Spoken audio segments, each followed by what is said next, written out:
اوعى تنسى دايما نصيحتنا ليك ان انت كمان لازم يكون عندك إرادة التغيير من جوه نفسك. يعني انت اولا تسأل الله الهداية والتوفيق، ده لازم تسأله. يعني اوعى تنسى الحكاية دي، لانك لو انت فاكر انك انت بحاجة تانية، يعني لو انت فاكر ان بفضلي انا او انا هقدر اساعدك، يا ابني كان نفع نفسه زي ما هو بيقولوا.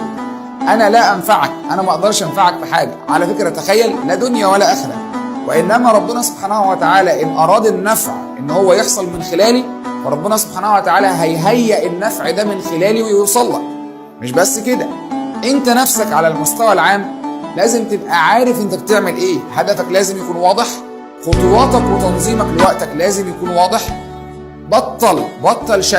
بطل شكوى حتى وان كان عندك مشكله. ما تقعدش تشتكي لده وتشتكي لده، لان هو في الاخر هيقول لك ايه؟ هيقول لك يا اما معلش، مش هيديك الحلول اللي هي الناريه. مفيش حاجه اسمها كبسوله النجاح ولا روشته النجاح، مفيش حاجه اسمها كده، والا كانت كل الناس نجحت واستخدمتها.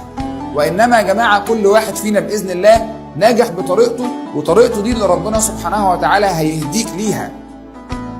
وربنا سبحانه وتعالى بيقول لك لو انت عايز تفهم الموضوع ده، وان تطيعوه تهتدوا. يعني انت لو اطعت ربنا هو هيهديك سبل النجاح في الدنيا وفي الاخره. فانت بعيد ليه؟ قرب لربنا سبحانه وتعالى. قربك ليه باذن الله هو اللي هيوفقك لكل شيء. هيحس ان انت مطمئن. سيبك بقى من الناس دعاة الحاجات السلبيه، لان احنا بنسمع سلبيات كتير. حتى احنا لما بننزل اي فيديو على اليوتيوب تلاقي ناس كاتبالك معرفش كلام غريب.